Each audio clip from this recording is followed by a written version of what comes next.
찬양대 송영에 맞추어 묵상기도 드리겠습니다.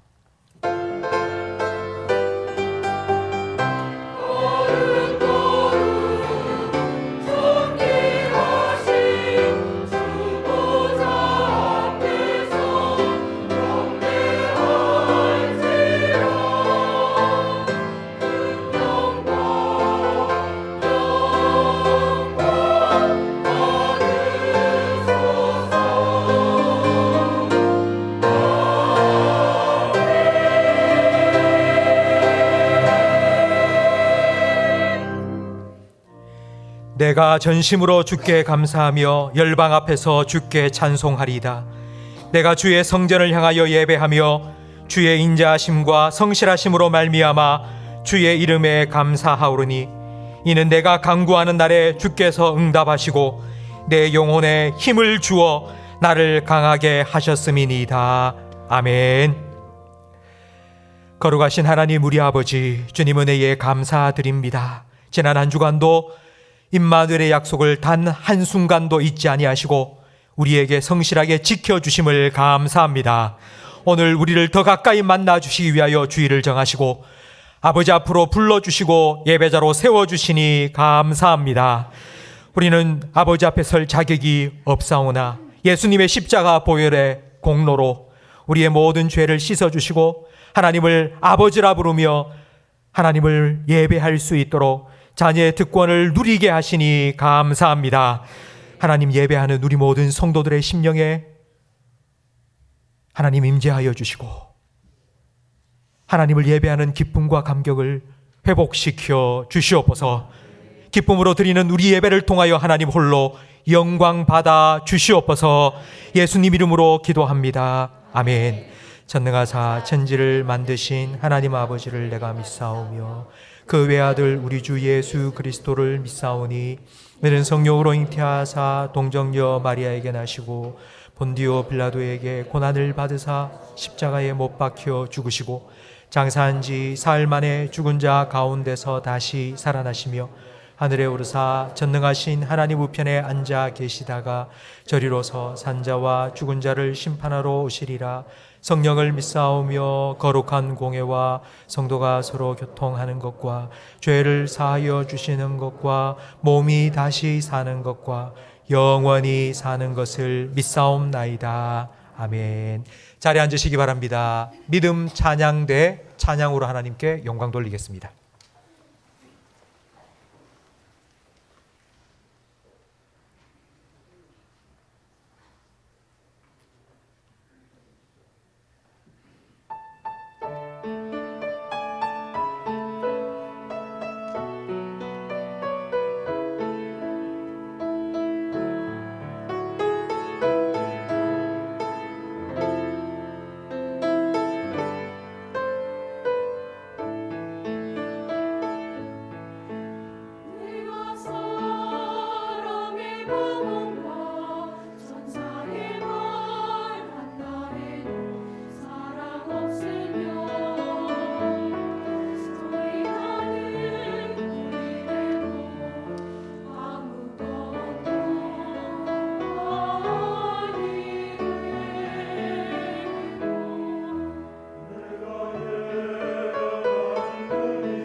아멘.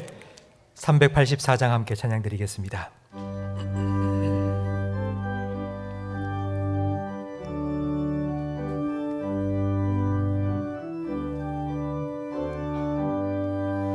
나의 갈 길 다가도록 예수 인도하시니 내 주 안에 있는 긍휼 어찌 의심하리요.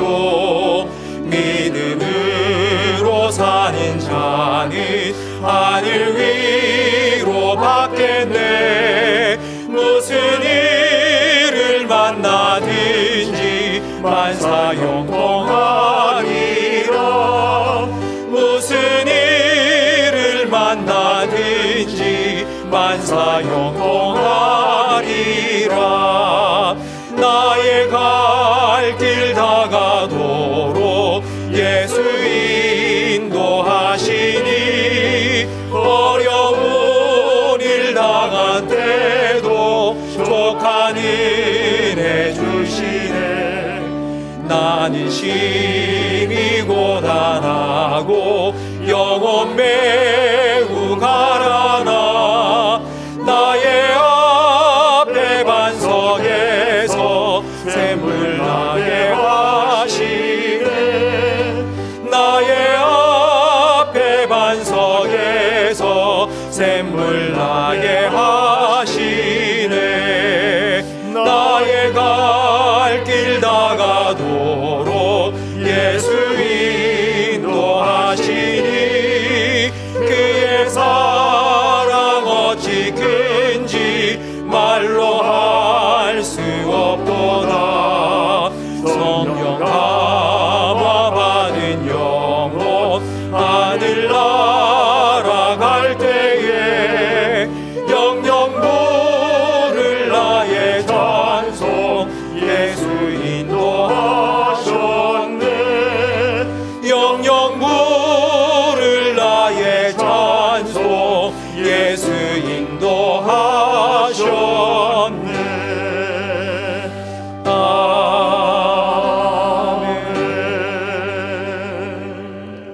마음을 아파야 함께 기도하실 때에 지난 한 주간 지키시고 인도하신 하나님 은혜의 감사 기도를 드리겠습니다. 하나님이 우리를 오늘 이 자리로 부르신 건 회복시켜 주시기 위함입니다.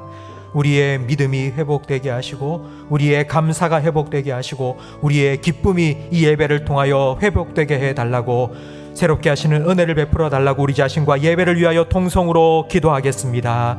하나님 아버지 감사합니다. 한 주간 우리의 삶을 지켜주시고 우리 사랑하는 형제자매들과 함께 한자리에 모여 하나님 예배할 수 있도록 크신 은혜 베풀어 주심을 감사합니다.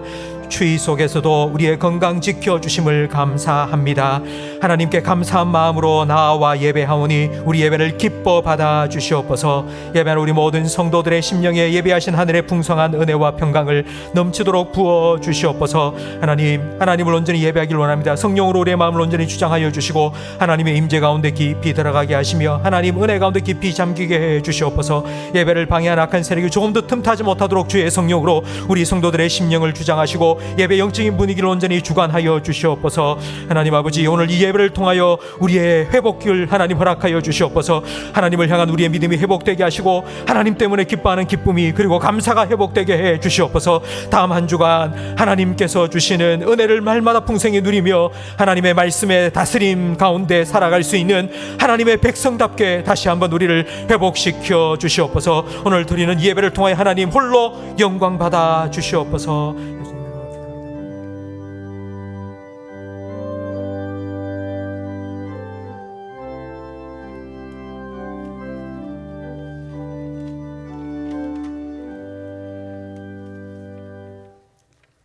사랑과 은혜가 풍성하신 하나님 아버지, 지난 한 주간 동안도 저희들을 암탉이 병아리를 보호하듯이 지켜주시고 인도하여 주셨다가 오늘 거룩하고 복된 주일 하나님 앞에 예배드리게 하심을 감사드립니다. 한 주간 세상 사는 동안 주님을 멀리 떠나 살지는 않았는지요. 이 시간 예배를 통해 하나님께 더 가까이 다가가게 하옵소서. 하나님 아버지, 올해도 이제 얼마 남지 않았습니다. 2022년 한 해를 돌아보면 모든 것이 하나님의 은혜요 감사한 것밖에 없는 한 해였습니다. 코로나로 힘든 가운데 한 해를 시작했지만 올 7월 첫 주부터 모든 예배와 사역이 정상으로 돌아가게 하시고 함께 모여 기도하며 하나님을 마음껏 찬양할 수 있는 은혜를 베풀어 주심을 감사드립니다. 이제 한 해를 결산하고 새로운 2023년을 준비하기 위해 일꾼을 세우고 사업계획과 예산을 세우고 있습니다. 맡은 자에게 구할 것은 충성이라고 하여 사오니 모든 일꾼들에게 주님께서 힘 주시고 능력 주시고 은혜를 주셔서 내년 한 해 동안 두려움 말라 내가 너를 도우리라는 하나님 말씀을 믿고 담대하게 나아가게 하옵소서. 오늘 오후 예배 후에 예결산위원회와 다음 주에 예결산 공동회의도 있습니다. 모든 것이 하나님의 은혜와 축복으로 잘 진행되게 하여 주옵소서. 세상을 바라보면 내년도의 모든 지표와 언론에서 올해보다 더 어렵다고 합니다. 그렇지만 홍해를 갈라 마른 땅처럼 건너게 하시고 광야의 길을 사막의 강을 만드신 하나님께서 내년도에 우리 교회와 성도들의 가정에 하나님의 말씀을 담대하게 믿고 나아갈 때 하나님의 놀라운 축복과 은혜와 평강을 누리는 온 교회가 되게 하여 주옵소서. 우리의 선교지에도 내년에 하나님의 크신 은혜와 축복이 있게 하시고 선교사님들 건강을 지켜주옵시고 안전을 지켜주옵소서. 최엽식 선교사님 재활 치료를 받고 있는데 속히 회복되어 선교지로 복귀할 수 있도록 주님 도와주옵소서. 또 선교 훈련을 마치고 내년 1월에 파송을 앞두고 있는 임국지 목사님도 계획대로 잘 준비하여 파송될 수 있도록 은혜 내려 주옵소서. 지난주에 은퇴 수료 예배를 드렸는데 교회를 평생 섬기시다 은퇴하신 모든 분들에게 하나님의 은혜와 축복으로 위로해 주옵시고 건강을 지켜 주옵시며 날마다 하나님께서 동행하여 주옵시고 앞으로도 교회를 위해 기도로 동력하게 하옵소서. 교회의 다음 세대들에게 말씀의 반석 위에 세우시고 주의 말씀은 내 발의 등이요 내 길의 빛이라고 하여 사오니 그들이 가는 곳마다 주의 말씀으로 비추어 주옵소서. 교회 건축을 준비하고 있사오니 온 성도들이 공감대가 이루어지게 하시고 앞서 수고하시는 분들에게 은혜를 내려 주옵소서. 내년도에 목회 계획을 하고 계시는 목사님께 지혜와 성령의 능력으로 도우사 잘 준비하게 하시고 부교육자들에게도 하나님의 은혜가 충만하게 하옵소서. 부족한 두 분의 교육자도 우리 교회에 꼭 필요한 분을 보내어 주옵소서. 나라를 위해 기도합니다. 예산이 속히 국회에서 통과되게 하시고 내년에는 노사 문제와 여야가 서로 대립하지 않고 국민이 편안하게 살 수 있도록 위정자들에게 무엇보다도 하나님을 경외하는 마음을 주옵시고 국민을 위한 정치가 되게 하옵소서. 우리의 안보를 하나님께서 지켜주옵시고 러시아와 우크라이나의 전쟁이 속히 종식되게 하여 주옵소서. 교회에 연로하신 성도님들 건강을 지켜주옵시고 여러 가지 문제로 고난을 당하고 계시는 분들 주님이 그들과 함께 하옵시고 그들의 고통과 문제를 만져주옵시고 회복시켜 주옵소서. 교회를 섬기시는 손길들 그들의 헌신을 주님이 아시오니 은혜와 축복으로 갚아 주옵소서. 날씨가 춥고 연말이 가까워지는데 우리 주위에 어렵고 소외된 자들을 돌아보게 하시고 예수님의 사랑으로 다가가게 하옵소서. 이제 목사님 말씀을 전가하시겠사오니 말씀을 통해 지치고 목마른 영혼들에게 생수의 말씀으로 공급하여 주옵소서. 모든 말씀 주 예수 그리스도의 이름으로 기도드리옵나이다. 아멘.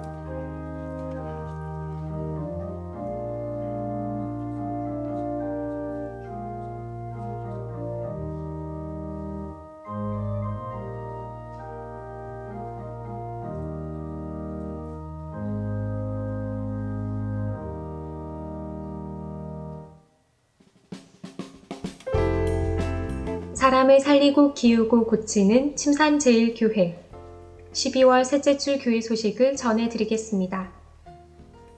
여호수아, 엘림, 123남 이사 여전도회 원래회가 2부 예배 후에 있습니다. 예결산위원회가 오후 예배 후 401호에서 모입니다. 다음 주 2부 예배 후 대예배실에서 예결산 공동의회가 있습니다. 성탄 축하 예배가 다음 주 오후 2시 대예배실에서 있습니다. 특송이나 발표를 원하시는 개인이나 단체는 오늘까지 사무실로 신청해 주시기 바랍니다. 2023년 신임 서리집사와 사진을 교체하기 원하시는 성도님께서는 오늘까지 사무실에 사진을 제출해 주시기 바랍니다. 매일 성경 정기 구독 신청 및 연장에 대한 안내가 주보 삽지에 기재되어 있습니다.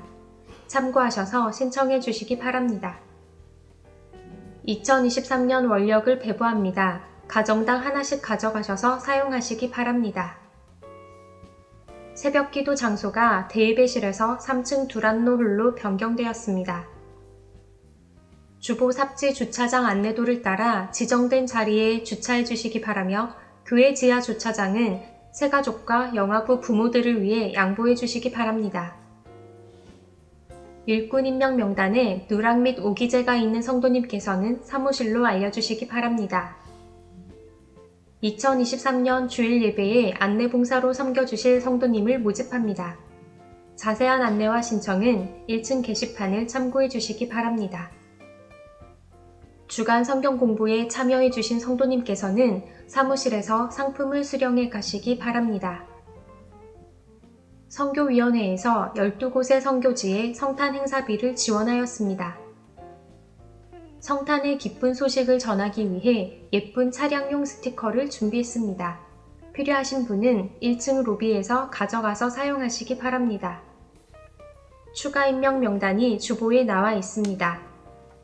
하나님의 새 일을 기대하는 침산제일교회 찬송가 213장 1절 찬양 드리며 봉헌하겠습니다. 나의 생명 드리니 주여 받아주셔서 세상 살아갈 동안 찬송하게 하소서.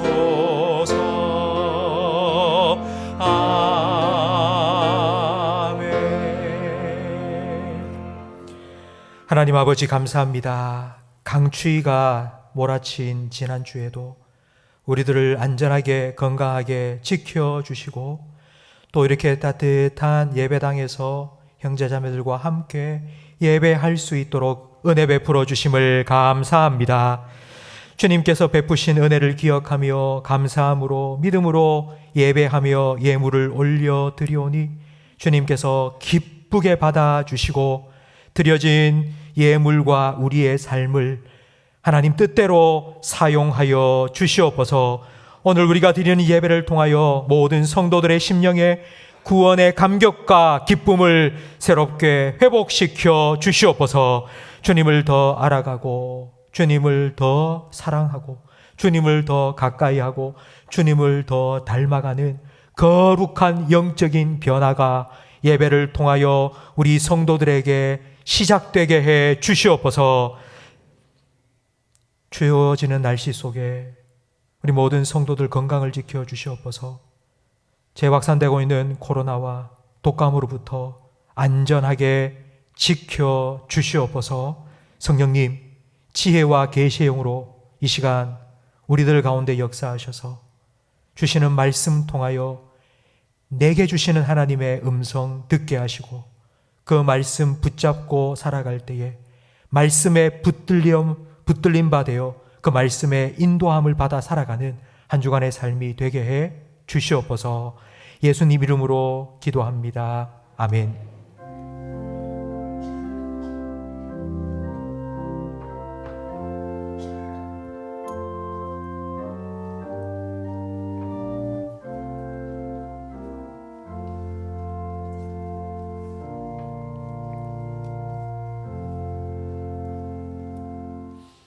느헤미야 13장 말씀입니다. 구약성경 747면입니다.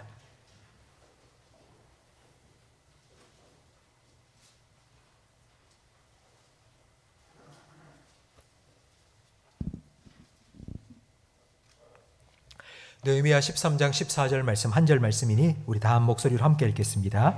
네, 하나님이여 이 일로 말미암아 나를 기억하옵소서. 내 하나님의 전과 그 모든 직무를 위하여 내가 행한 선한 일을 도말하지 마옵소서. 아멘. 오늘 주보를 받으셨을 텐데요. 주보 안에 여러 가지 많이 들어있죠. 다음 주일이 성탄 주일입니다.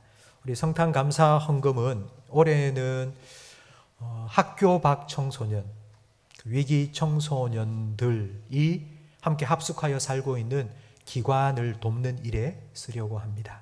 성도님들 많이 동참해 주시기 바랍니다. 매일 성경, 우리가 4년 전부터 말씀 묵상을 위하여 매일 성경을 우리 성도님들이 계속 정기 구독을 하고 있는데요. 물가가 올라서 매일 성경 정기 구독비도 내년부터 오른다고 합니다. 그런데 이제 올해 지나가기 전까지 구독 연장 신청을 하면 올해 가격 그대로 해주겠다고 그렇게 약속을 하셨습니다. 그래서 이번 주 다음 주까지 우리 성도님들 매일 성경 말씀 묵상 정기 구독을 꼭 해주시기 바랍니다. 그리고 차량 스티커를 준비를 했습니다.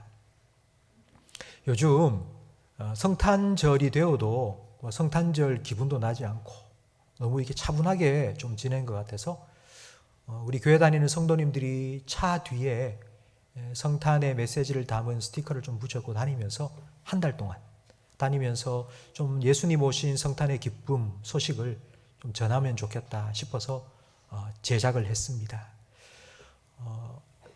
차 유리 뒷문을 이렇게 뒷유리를 닦으시고 그냥 스티커를 떼서 붙이면 됩니다. 그리고 한 달 정도 붙이고 계시다가 떼면은 자국도 안 나고 쉽게 쭉 떨어집니다. 그러니 1층 로비에 준비가 되어 있으니 보시고 그럼 한 장씩 두 장씩 가지고 가셔서 꼭 부착하시고 예수님 이 땅에 오신 기쁜 소식을 전하는 우리 성도님이 되어 주시기 바랍니다. 우리 좌우에 계신 분과 함께 인사 나누겠습니다. 잘 오셨습니다. 은혜 많이 받으세요. 작년 2021년 작년 한 해 동안 우리 코로나를 통과하면서 진정한 행복이 무엇인지를 전도서 말씀을 통해 살펴보았습니다. 전도서는 솔로몬이 썼는데요. 인류 역사상 가장 똑똑하고 부자였던 솔로몬은 자기가 가진 부귀영화를 총동원해서 행복이 무엇인지를 추구했습니다. 그런데 그 결과가 헛되고 헛되니 모든 것이 헛되다 였습니다. 그러면서 그 전도서 마지막 12장에 결론을 내리는데 이렇게 결론을 내렸습니다. 하나님을 경외하고 하나님 말씀에 순종하며 사는 것이 사람이 마땅히 해야 될 본분이다. 사람의 행복은 소유에 있는 것이 아니라 하나님과의 관계에 있습니다. 올해는 일상의 회복을 기대하며 시작했습니다. 그래서 올해는 느헤미야 말씀을 계속하여 설교했는데요. 느헤미야는 파괴된 예루살렘 성벽을 재건하고 예루살렘 주민을 하나님의 백성으로 회복시킨 리더입니다. 코로나 2년 동안 가정도 일터도 교회도 참 많이 무너졌습니다. 무너진 예배 다시 회복하자 라는 마음으로 느헤미야 말씀을 함께 나누었는데요. 오늘 그 마지막 시간입니다. 오늘은 느헤미야 이때까지 우리가 살펴봤던 말씀을 한번 좀 복습도 하고요. 그리고 느헤미야 13장의 마지막 메시지가 무엇인지를 함께 살펴보겠습니다. 느헤미야는 바벨론에서 태어났습니다. 부모가 바벨론 포로로 끌려갔고 거기서 느헤미야를 낳은 것입니다. 포로 2세가 오를 수 있는 가장 최고의 그 지위까지 올랐는데 바로 바벨론 왕 아닥사스다의 술 맡은 관원장. 술 맡은 관원장은 요즘으로 하자면 비서실장입니다. 그러니까 최고의 지위까지 올랐습니다. 이제 고생 끝, 행복 시작. 이제 좀 편하게 살자 할 수 있는데 아버지 어머니의 고향 소식에 귀를 기울였습니다. 예루살렘이 파괴된 채로 100년이 넘도록 방치되어 있다는 소식을 들었습니다. 이 소식을 들은 느헤미야가 무엇을 했는지 느헤미야 1장 3절 말씀을 함께 읽겠습니다. 그들이 내게 이르되 사로잡힘을 면하고 남아있는 자들이 그 지방 거기에서 큰 환난을 당하고 능욕을 받으며 예루살렘 성은 허물어지고 성문들은 불탔다 하는지라. 내가 이 말을 듣고 앉아서 울고 수일 동안 슬퍼하며 하늘의 하나님 앞에 금식하며 기도하며. 느헤미야는 예루살렘의 소문을 듣고는 기도의 눈물을 흘리기 시작했습니다. 느헤미야의 눈물의 기도로부터 예루살렘의 회복이 시작되었습니다. 기도의 눈물은 흘러내리지 않고 위로 올라갑니다. 하나님께서는 우리의 눈물이, 기도의 눈물이 땅에 떨어지지 않도록 받으신다고 말씀하셨습니다. 시편 56편 8절 말씀을 함께 읽겠습니다. 나의 눈물을 주의 병에 담으소서. 이것이 주의 책에 기록되지 아니하였나이까. 하나님께서는 우리의 눈물을 하나님의 병에 담습니다. 우리가 눈물을 흘리며 기도한 걸 하나님의 책에 기록해 놓으십니다. 하나님의 때가 되면 우리의 눈물을 기쁨으로 바꾸어 주시고 우리의 기도를 간증으로 변화시켜 주십니다. 우리의 기도는 하나님께서 들으시고 하나님께서 반드시 응답하십니다. 성도 여러분, 우리의 눈물은 역사를 바꾸고 우리의 눈물은 영혼을 변화시킵니다. 초대교회에 어거스틴이라는 교부가 있습니다. 어거스틴은 젊었을 때에 이단에 빠졌고 그리고 성적으로 아주 타락한 문란한 삶을 살았습니다. 어거스틴의 어머니인 모니카는 아들을 위하여 매일마다 교회에 나와서 엎드려 눈물로 통곡하며 기도했습니다. 매일매일 나와 기도하는 모니카를 본 목사님이 하루는 물었습니다. 여인이여, 무엇 때문에 그렇게 웁니까? 아들 때문입니다. 아들이 집을 나갔습니다. 아들이 주님을 떠났습니다. 이단에 빠졌고 성에 빠져 살고 있습니다. 그러자 이렇게 목사님이 이야기했습니다. 기도로 눈물로 하나님께 바친 자녀는 결코 망하지 않습니다. 아들이 반드시 돌아올 것입니다. 그 목사님의 말씀대로 32년 후에 32년 동안 어머니는 눈물로 기도했고요. 32년 후에 어거스틴이 다시 집으로 돌아왔습니다. 어머니와 함께 손을 잡고 고향 마을을 걸으며 옆에 흐르는 강을 바라보면서 어머니, 강이 너무너무 아름답습니다 라고 말하자 어머니 모니카는 이렇게 말했습니다. 얘야, 32년 전이나 지금이나 강은 똑같단다. 그 강을 바라보는 너의 영혼이 바뀌었단다. 하나님께서는 모니카의 눈물의 기도에 응답하시고 이단에 빠졌고 성적인 쾌락에 빠져 살았던 어거스틴을 변화시키시고 돌아오게 만들어 주셨습니다. 성도 여러분, 여러분의 기도의 제목이 있습니까? 아니, 여러분에게 문제거리가 있습니까? 그 문제에 걱정과 염려를 심지 마세요. 그 문제를 안고 이거 어떻게 하지? 이거 어떻게 해야 되지? 여러분 자녀를 안고 내가 이걸 어떻게 해야 되지? 여러분 걱정과 염려를 자꾸 심지 마세요. 그 문제에 기도를 심으세요. 그리고 눈물을 뿌리세요. 우리가 씨를 뿌리고 눈물로 물 주면 하나님께서 그 문제 가운데 하나님의 역사를 이루어 가실 것입니다. 이렇게 기도로 시작한 예루살렘 재건은 단 52일 만에 완공되었습니다. 그때보다 지금 건축 기술이 얼마나 발전되었습니까? 그런데 지금도 집 한 채를 짓는데 최소 석 달이 걸립니다. 그런데 지금부터 2500년 전에 그 예루살렘 성을 공사하는데 석 달이 아니라 2달도 걸리지 않았습니다. 52일 만에. 우리는 이 말을 보면서 이 말씀을 읽으면서 야, 성벽 공사가 일사천리 만사형통 진행이 되었구나라고 생각할 수 있는데 아니요, 그렇지 않습니다. 정반대입니다. 성벽 공사는 수많은 방해와 수많은 반대가 있었습니다. 사마리아 총독이었던 산발락과 그와 짝짝꿍이 되었던 암몬 사람 도비아가 계속해서 와서 방해를 놓았습니다. 야, 뭐하냐? 너희들이 쌓는 성벽 여우가 올라가도 무너져 버릴 거야. 조롱하며 공사하고 있는 백성들의 사기를 꺾었습니다. 때로는 군사를 이끌고 와서 위협했습니다. 열심히 공사하고 있던 백성들은 손에 들고 있는 망치와 벽돌을 내려놓고 칼과 창을 잡을 수밖에 없었습니다. 공사가 중단된 것입니다.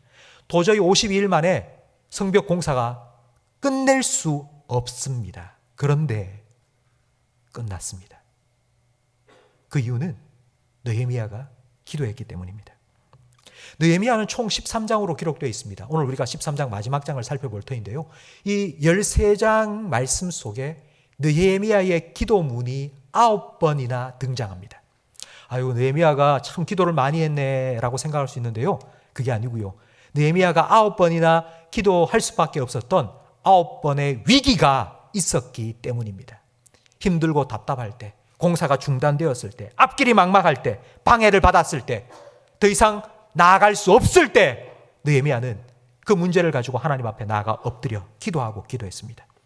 하나님께서는 기도하는 느헤미야를 붙드시고 문제를 넘어가게 하시고 돌파해 나갈 수 있도록 힘 주셨습니다. 성벽 공사가 거의 막바지에 이르렀습니다. 이제 성문만 달면 공사가 끝납니다. 그러자 반대 세력들이 공사를 완공하지 못하도록 색다른 방법으로 방해를 하기 시작하는데 지도자였던 느헤미야를 공격하기 시작한 겁니다. 느헤미야에 대한 거짓 소문을 퍼뜨렸습니다. 느헤미야가 성을 짓고 나면 자기가 그 성 안의 주인이 될 거야. 그래서 바벨론에 대한 반역을 일으킬 건데 아닥사스다 왕이 이 소문을 듣고 군대를 끌고 와서 예루살렘을 다 초토화시켜 버릴 거야. 이런 소문을 퍼뜨린 겁니다. 요즘 말로 하자면 인터넷에 가짜 뉴스를 퍼뜨린 겁니다. 느헤미야의 리더십을 흔들고 내분을 일으켜서 공사를 중단시키게 만드는 작전을 펼친 겁니다. 근데 이 소문이 퍼질 때에 느헤미야가 어떻게 했는지 우리 6장 9절 말씀을 화면을 보면서 함께 읽겠습니다. 이는 그들이 다 우리를 두렵게 하고자 하여 말하기를 그들의 손이 피곤하여 역사를 중지하고 이루지 못하리라 함이라. 이제 내 손을 힘있게 하옵소서 하였노라. 아멘. 거짓 소문, 가짜 소문이 돌았을 때 느헤미야는 백성들에게 찾아가서 그 소문이 가짜입니다. 나는 그런 사람 아닙니다. 변명하지 않았습니다. 소문을 퍼뜨리는 사람에게 찾아가서 돈 한 뭉태기 집어주면서 입막음하지도 않았습니다. 하나님께 나아갔습니다. 하나님 힘주세요. 하나님 내 손을 힘있게 해주세요. 느헤미야는 사람을 만나러 간 것이 아니라 하나님 앞에 기도의 자리를 끝까지 지켰습니다. 느헤미야는 이렇게 기도했습니다. 하나님 내 손을 힘있게 하옵소서. 저는 이 기도문을 읽으면서 느헤미야의 마음이 느껴졌습니다. 느헤미야도 사람입니다. 얼마나 힘이 빠졌겠습니까? 하나님 내 힘 빠지지 않도록 주님 내게 힘을 주십시오. 위기 앞에서 흔들리지 않으려고 느헤미야는 하나님 붙잡고 하나님 내 손 좀 붙잡아 달라고 하나님 나를 붙들어 달라고 기도하고 기도했습니다. 성도 여러분, 가짜 소문을 듣고 느헤미야를 지켜보고 있던 이스라엘 백성들, 예루살렘 거민들, 이런 힘든 상황 속에서도 하나님 앞에 엎드려 기도하고 있는 느헤미야를 보면서 백성들은 과연 어떤 마음을 품었겠습니까? 느헤미야가 흔들렸으면 백성들도 다 흔들려 버렸을 겁니다. 그러나 느헤미야는 흔들리지 않았습니다. 하나님 앞에 엎드렸습니다. 하나님께 가지고 나아갔고 하나님 나의 힘이 되어달라고 하나님 나를 붙들어 달라고 하나님께 기도했습니다. 그런 기도하는 느헤미야를 보면서 이스라엘 백성들 함께 기도했습니다. 기도로 하나가 되었습니다. 우리가 하나가 되자고. 한 손에는 칼을 들고 한 손에는 망치를 들고 우리가 일하면서 지키고 기도하면서 일을 함께 해나가자고. 이스라엘 백성은 하나가 되었습니다. 이렇게 52일 만에 성벽 재건을 마친 후 느헤미야는 학사 에스라와 함께 백성들을 위하여 하나님의 말씀을 가르치기 시작했습니다. 하나님의 말씀을 가르쳐야지. 그 말씀으로 예루살렘 주민들이 하나님 백성답게 회복될 수 있었기 때문입니다. 하나님의 말씀이 선포되자 거룩한 변화가 그들 가운데 일어났습니다. 하나님의 말씀은 살아 운동력이 있어 좌우의 날성 검보다 예리하여 우리의 영과 혼을 찔러 쪼개고 골수와 관절까지도 쪼개는 능력이 있습니다. 그 말씀이 들려지고 그 말씀이 영혼 속에 들어올 때에 영혼의 새로운 변화가 일어납니다. 마치 이 변화는 빨래를 하는 것과 같습니다. 빨래할 옷감을 물에 넣고 세제를 풀어서 막 주물주물하면요, 옷감 한 올 한 올 사이에 물과 세제가 침투해 들어가서 그 사이에 들어있던 더러운 찌꺼기들을 다 씻어냅니다. 이와 같이 하나님의 말씀이 들려지고 영혼에 들어오면 그 말씀이 영혼 한 올 한 올 사이에 새겨져 있는 더러운 죄악들을 씻어내기 시작합니다. 말씀이 들어가 영혼의 찌꺼기를 씻어내고 그 찌꺼기가 눈물로 흘러나오는 것을 우리는 회개라고 말합니다. 느헤미야 9장 1절 말씀을 함께 읽겠습니다. 그달 스문 나은 날에 이스라엘 자손이 다 모여 금식하며 굵은 베옷을 입고 티끌을 무릅쓰며, 모이라고 하지 않았습니다. 금식하라고 명령하지도 않았습니다. 이스라엘 백성이 하나님 말씀을 듣고 그 말씀 앞에 비춰진 자기의 모습을 보고는 함께 모여서, 자기들끼리 함께 모여서 하나님 앞에 금식하며 회개하기 시작했습니다. 느헤미야는 기도로 이스라엘 백성을 하나 되게 했습니다. 이렇게 시작된 영적인 회복은 12년 동안 계속되었습니다. 벽돌로 성벽을 쌓는 건 52일 만에 완성되었지만, 그러나 이스라엘 백성을 하나님의 백성으로 회복시키는 데는 12년이나 걸렸습니다. 말씀으로 회복시키고 기도로 하나 되게 만들었습니다. 이제 이 사명을 다 완수한 느헤미야는 아닥사스다 왕과 약속한 대로 12년 만에 바벨론으로 돌아갔습니다. 몸은 바벨론으로 돌아가 있지만 마음은 예루살렘에 있었습니다. 그래서 예루살렘에서 들려오는 소식을 늘 귀 기울였는데요, 바벨론으로 돌아간 지 1년도 채 되지 않아서 예루살렘에서 들려온 소식이 느헤미야의 마음을 너무 아프게 만들었습니다. 예루살렘이 무너지고 있다는 소식을 들은 겁니다. 다시 돌아와 보니 예루살렘 성벽은 그대로 있습니다. 그러나 백성들의 신앙이 무너져 버렸습니다. 성전 안에 암몬 사람 도비아가 들어와 살림을 차리고 살고 있고, 레위 사람들은 생계를 위해서 다 떠나버렸고 예배가 중단되었습니다. 이스라엘 백성들은 이방 여인들과 결혼을 해서 자녀를 낳았는데 자녀들이 유다 방언을 하지를 못합니다. 유다 말을 할 수가 없습니다. 이 말은 하나님의 말씀을 읽지도 듣지도 못한다는 의미입니다. 느헤미야가 어떻게 했는지 느헤미야 13장 24절 말씀을 함께 읽어보겠습니다. 그들의 자녀가 아스돗 방언을 절반쯤은 하여도 유다 방언은 못하니 그 하는 말이 각 족속의 방언이므로 내가 그들을 책망하고 저주하며 그들 중 몇 사람을 때리고 그들의 머리털을 다 뽑고 이르되, 너희는 너희 딸들을 그들의 아들들에게 주지 말고 너희 아들들이나 너희를 위하여 그들의 딸을 데려오지 아니하겠다고 하나님을 가리켜 맹세하라 하고. 느헤미야가 백성들을 책망하고 저주했습니다. 그리고는 때렸습니다. 그리고는 백성들의 머리털을 쥐어 뽑았습니다. 과격한 모습, 이때까지는 전혀 볼 수 없었던 그런 행동을 느헤미야가 지금 보여주고 있습니다. 여러분, 느헤미야의 마음이 느껴지십니까? 12년 동안 예루살렘의 회복을 위하여서 그렇게 고생하고 고생하다가 1년 잠깐 비운 사이에 1년 만에 돌아와 보니 이 모양 이 꼬라지가 된 겁니다. 얼마나 분통이 터졌겠습니까? 책망하고 저주하고 심지어는 때리고 사람들의 머리털을 뽑으면서 왜 이렇게 했냐고. 여러분, 이런 느헤미야의 모습을 보면서 과연 느헤미야의 12년 동안의 사역이 성공이었을까요? 실패였을까요? 어떻게 생각하세요? 느헤미야는 성공한 사람입니까? 아니면 실패한 사람입니까? 느헤미야가 느헤미야서의 마지막 13장을 기록하면서 아마 실망이 참 많이 되었을 것 같습니다. 힘이 참 많이 빠졌을 것 같습니다. 하지만 느헤미야는 다시 시작합니다. 성전 안에 넣어놓았던 도비아의 가재도구를 다 던져버리고 성전을 정화하고 다시 레위 사람들을 불러 모으고 하나님의 말씀을 가르치게 했고 예배를 회복시키고 신앙을 회복시키고 가정을 회복시켜 나가기 시작했습니다. 처음부터 다시 시작했습니다. 1년 만에 돌아온 예루살렘의 모습, 저는 이 예루살렘의 모습이 코로나 3년을 통과해온 이 땅의 교회들의 모습과 비슷하다는 생각을 했습니다.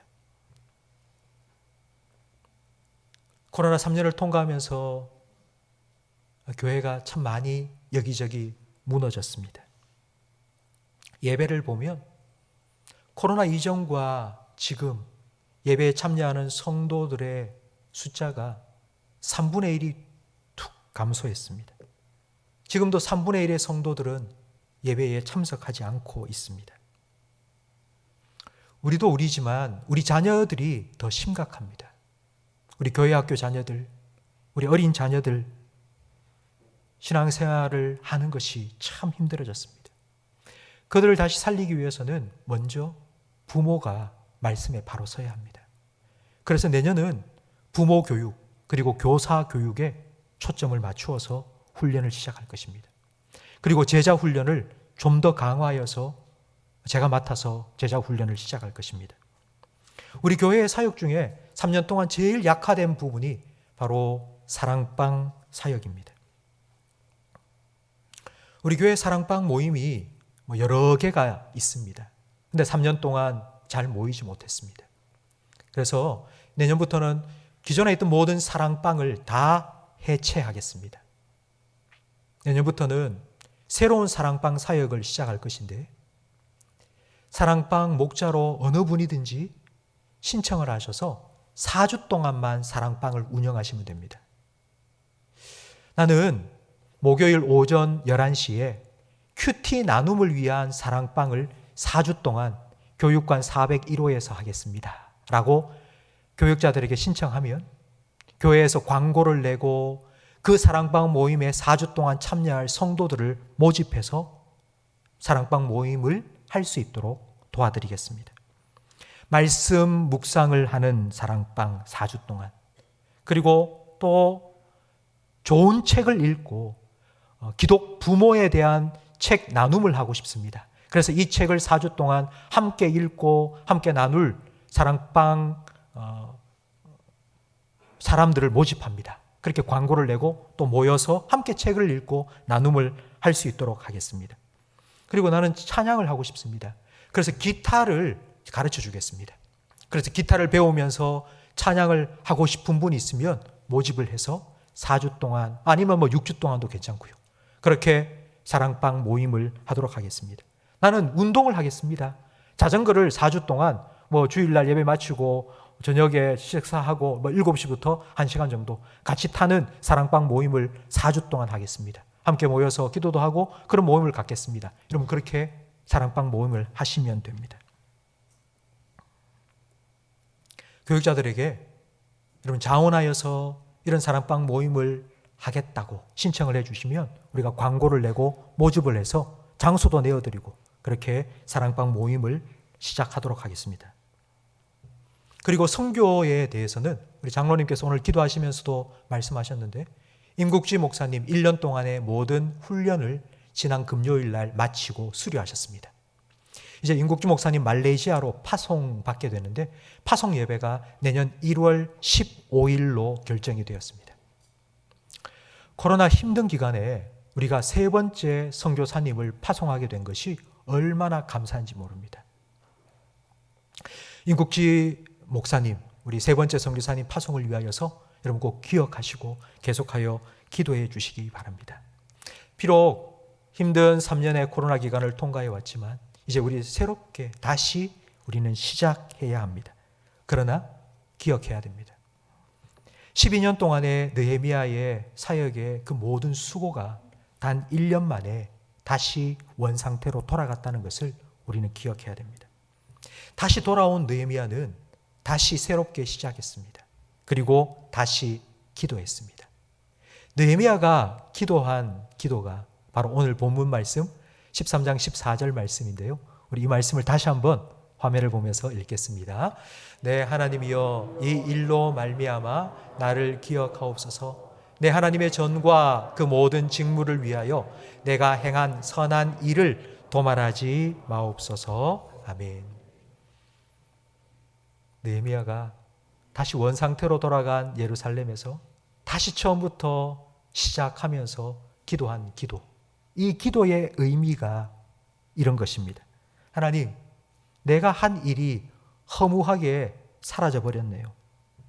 12년 전에 견고하게 세워졌던 예루살렘이 1년 만에 이렇게 무너져 버렸네요. 내가 아무리 열심히 해도 하나님이 도와주지 않으면 아무것도 안 됩니다.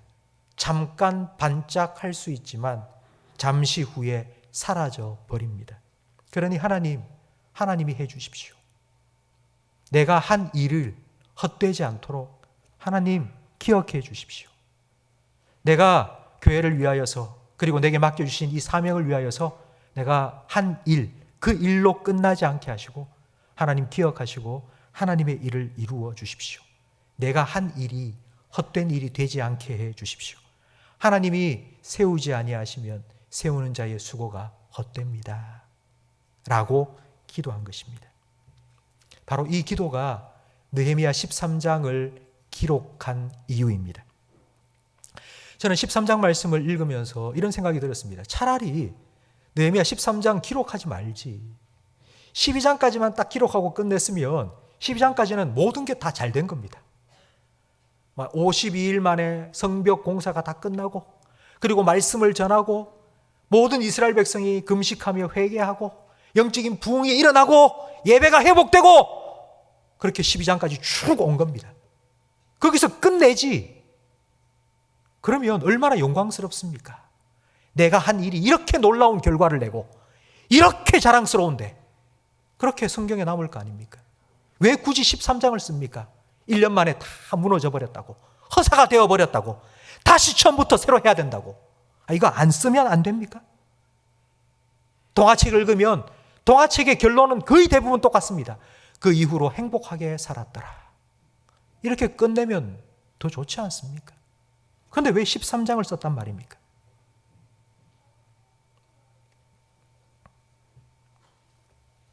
내 수고가 열매를 맺고 내 노력의 성과가 나타나는 그 성공의 순간에도 느헤미야는 기도했고요. 내가 한 일이 물거품처럼 사라져버리는 그 침체의 순간에도 느헤미야는 다시 기도했습니다. 느헤미야 13장은 느헤미야의 기도하는 모습을 우리에게 보여주기 위하여서 기록한 것입니다. 느헤미야가 떠나자 1년 만에 예루살렘이 무너진 이유는 기도한 사람이 없었기 때문입니다. 왜 기도하지 않았겠습니까? 기도했겠죠. 한 번씩 기도했겠죠. 한 번씩 기도했겠죠. 그러나 느헤미야처럼 기도로 시작하고 기도하며 일하고 끝까지 기도한 사람이 없었습니다. 느헤미야처럼 기도하는 사람, 신실하게 기도의 자리를 지키는 사람이 필요합니다. 기도로 시작하고 기도하며 일하고 끝까지 기도하는 기도의 사람이 필요합니다. 빽이 없고 힘이 없는 사람은 기도할 수밖에 없습니다. 기댈 데가 없는데, 의지할 게 없는데 기도라도 해야죠.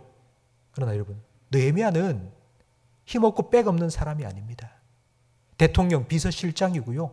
유다 총독으로 파송받은 사람입니다. 그런 모든 것을 다 가진 사람입니다.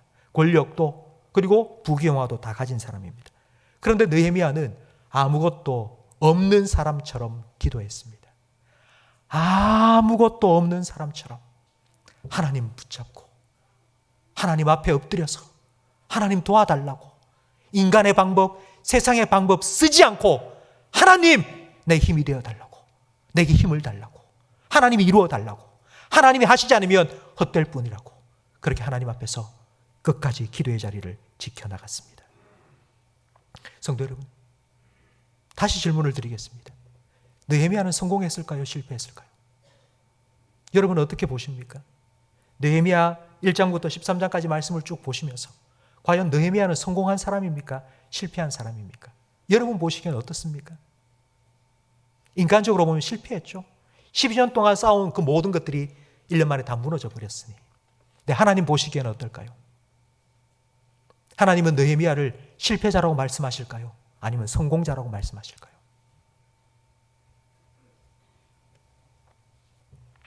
디모데후서 4장 7절 말씀을 함께 읽겠습니다. 나는 선한 싸움을 싸우고 나의 달려갈 길을 마치고 믿음을 지켰으니 이제 후로는 나를 위하여 의의 면류관이 예비되었으므로 주 곧 의로우신 재판장이 그날에 내게 주실 것이며. 아멘. 주님께서 의의 면류관을 주시는 사람은 누구입니까? 1등으로 들어온 사람? 신기록을 세운 사람? 놀라운 성과를 낸 사람? 남들보다 더 많은 일을 한 사람? 그 사람에게 내가 의의 면류관을 주겠다고 말씀하지 않으셨습니다. 예수님께서는 달려갈 길을 끝까지 잘 달려간 사람, 100등이든지 99등이든지 상관없이 그 자리를 지키고 묵묵히 끝까지 걸어간 사람, 그 사람에게 내가 의의 면류관을 주겠다고요. 믿음을 지킨 사람, 기도의 자리를 지킨 사람, 그 사람에게 내가 의의 면류관을 주겠다고요. 이게 하나님 보시는 성공의 기준입니다. 남들보다 빠르게? 남들보다 많이? 아니요. 아니요. 끝까지 그 자리를 지킨 사람, 기도의 자리를 지킨 사람, 그 사람이 하나님 보기에 성공자입니다. 여러분, 내년을 생각하면 하실 일이 참 많으시죠? 예루살렘의 소문을 들었던 느헤미야처럼 무너진 그 예루살렘 다시 세웠으면 좋겠는데 그 마음처럼 아마 여러분에게도 그와 같은 마음이 있을 겁니다. 3년 동안 무너진 사업 좀 이렇게 세워야 될 텐데, 우리 자녀들의 가정이 다시 좀 일어나야 될 텐데, 그분과의 관계가 깨어져 있는데 다시 회복되어야 될 텐데, 무너져 있는 우리의 삶의 이곳저곳 다시 좀 일으켜 세웠으면 좋겠다, 회복되었으면 좋겠다라는 마음 있지 않습니까? 그 무너진 곳을 바라보면서 과연 잘 될까? 과연 나는 성공할 수 있을까? 이렇게 걱정과 염려를 심지 말고 기도를 심으세요. 그리고 눈물로 물 주세요. 씨를 뿌리고 물 주는 건 우리가 하지만 자라게 하시는 분은 오직 하나님이십니다. 하나님께서 그 문제에 기도를 심고 눈물을 뿌려 놓으면 문제가 아니라 하나님의 영광이, 하나님의 역사가 되도록 하실 것입니다. 우리가 하는 일이 잘 되는 것 같은 성공의 순간에도 기도하십시오. 내가 한 일이 허무하게 물거품처럼 사라진 것 같은 침체의 순간에도 여러분 신실하게 기도의 자리를 지키며 기도하십시오. 우리가 기도할 때에 하나님께서 일하십니다. 성도 여러분, 여러분 스스로 마침표를 찍지 마세요. 내가 생각할 때 이제 끝났다, 마침표를 찍지 마세요. 여러분 끝까지 기도하세요. 하나님이 하실 일이 남아있음을 믿고 기도하세요. 하나님께서 우리가 기도할 때 하나님께서 일하실 것입니다. 우리가 절대로 바꿀 수 없는 것 하나님께서 바꾸실 것입니다. 내가 하면 요 정도지만, 그러나 하나님께서 하시면 내가 하는 일의 1000배, 10,000배의 놀라운 일들을 이루실 것입니다. 우리가 기도할 때에 하나님께서 일하십니다. 성도 여러분, 기도의 눈을 감으시고 하나님께서 하시는 놀라운 하나님의 역사를 볼 수 있기를 주님의 이름으로 축원합니다. 주님께서 일하실 것입니다. 우리 함께 주가 일하시네 찬양하겠습니다. 날이 저물어 갈 때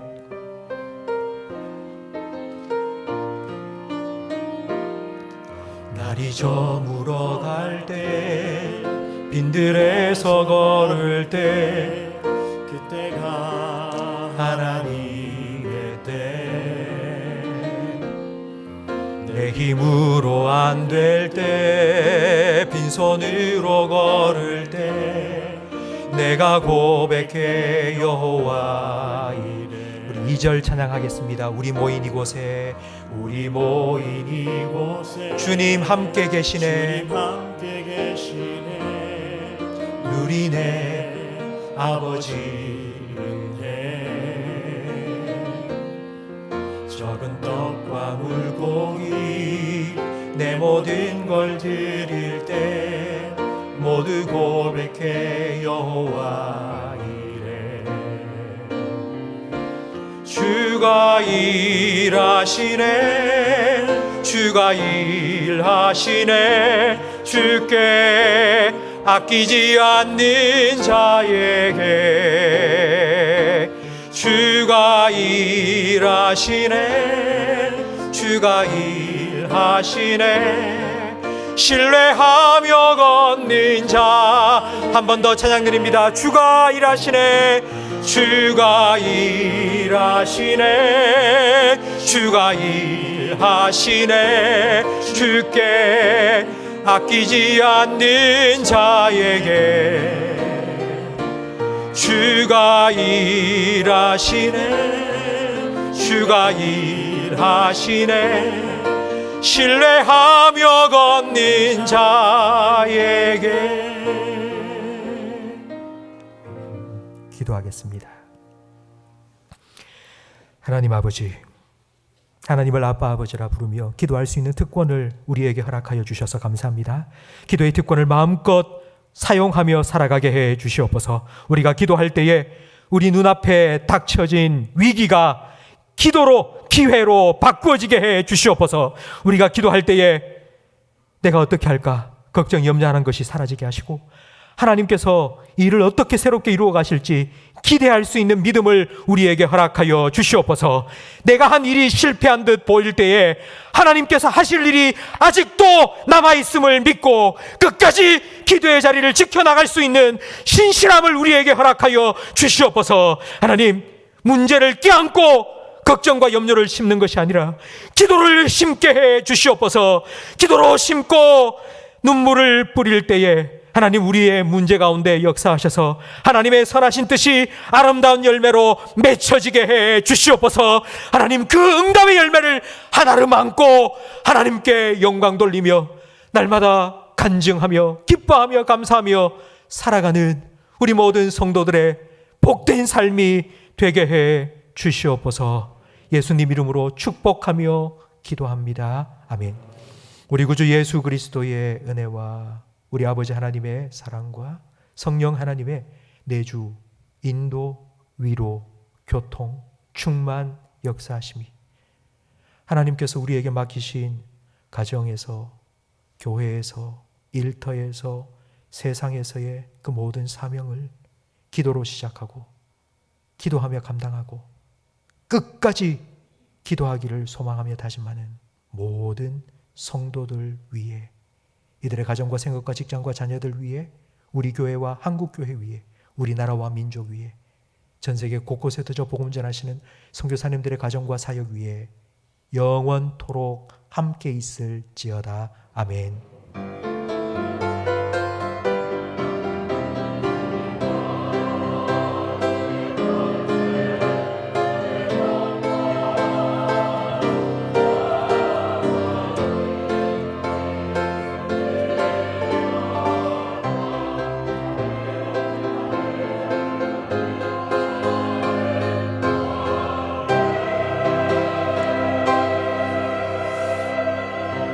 오늘 교회를 찾아주신 모든 분들 주님의 이름으로 환영하며 축복합니다. 예부 예배 마친 후에 우리 권사님들 앞자리에 모여주시기 바랍니다.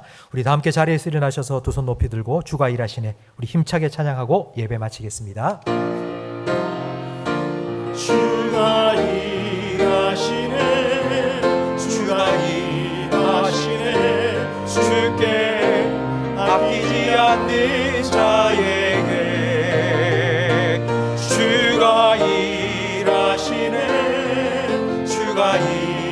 일하시네 신뢰하며 걷는 자에게 주가 일하시네 주가 일하시네 주가 일하시네 주께 아끼지 않는 자에게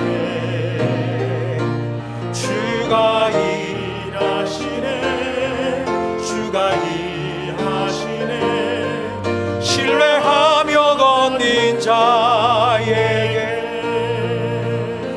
한 주간도 주님과 함께 승리하시기 바랍니다.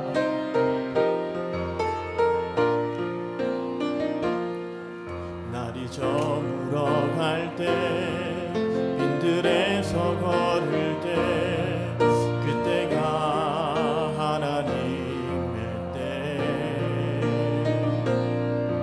내 힘으로 안 될 때 빈손으로 걸을 때 내가 고백해 여호와 이래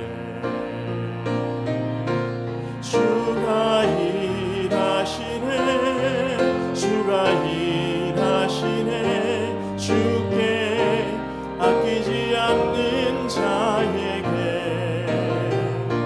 주가 일하시네 주가 일하시네 신뢰하며 걷는 자에게 주가 일하시네 주가 일하시네 주가 일하시네 주께 아끼지 않는